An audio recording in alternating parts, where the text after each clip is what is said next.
Have you ever wondered just what exactly as is means when you're talking about a real estate contract? Well, I can tell you after 19 years in the industry, what the buyer thinks and what the seller thinks are two different things.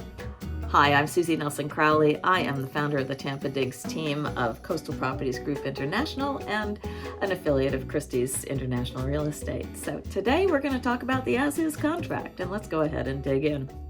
So as I was brainstorming this video, I was talking with my husband and I said, oh my, I totally need a hat with an S on it. So I can wear it when I'm representing the seller side, and one with a B on it that I can wear when I'm representing the buyer side.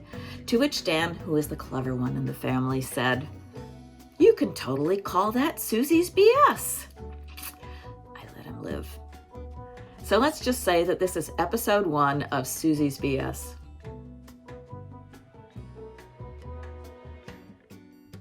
When Sarah's seller lists her home with me, she's required to furnish a formal document that is the seller's disclosures. And this is a standard document. In it, she'll ask questions about whether or not the roof is leaked, the plumbing is leaked, whether or not there's a toxic waste dump in the backyard, all of that kind of stuff. And this is given to Brian Buyer as part of his due diligence prior to making an offer. Now note, when Sally fills this document out, she responds to the document with to the best of her knowledge. And if she lives in a Hyde Park bungalow or a Seminole Heights bungalow, she may never have been in the attic, and most assuredly she has probably never been underneath in the crawl space. So there are aspects of the home Sally may not know a lot about. So now Brian Buyer has received the seller's disclosures and he's made his offer, and everybody's so excited and he's thrilled to be the new buyer of this home, and he goes and has his inspections done. And Brian Buyer can make any and all inspections that he wishes to make during his inspection period day, which is generally 10 to 15 days in our market. If Brian is satisfied with the outcome of the inspections, an inspection contingency release is signed, and we go on our merry way, and the contract goes towards closing. However, if something that turns up during the inspection that gives Brian pause, he may sign a formal cancellation of the contract, which is then presented to the seller, Sally seller, for signature. Brian will then be refunded his deposit as long as the cancellation is done within the inspection period, and both parties are free to pursue other properties and other buyers. Alternately, Brian may request repairs or concessions from Sally rather than cancel the contract. So, Sally seller receives Brian's repair request, and I can't tell you the number of the times that Sally seller says, but I'm selling it as is. Doesn't he know that? Doesn't he know that I don't want to make repairs? Well, yes, he does.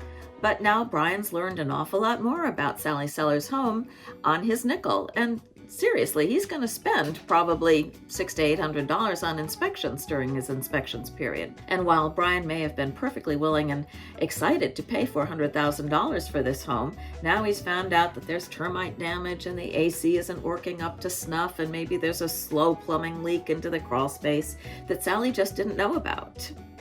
Now Brian's not so happy to spend $400,000 on this home that prior to this time he had thought was perfect. So how do we solve this conflict?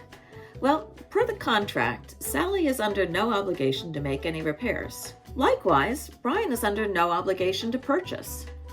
So let's talk about the solution, and I'll keep my S hat on for this. If Brian really is just done with this, the contract falls apart, the cancellation is signed, and it dictates where the deposit goes, and it will likely go back to Brian Buyer because he made his cancellation within the inspection period. However, if Brian and Sally both wish to try to salvage this transaction, we put our heads together and see if we can come to a mutually acceptable solution. Whether or not we're successful really depends on the repairs, the repair cost, the motivation, and the personality profile of all the parties involved. So here is one option.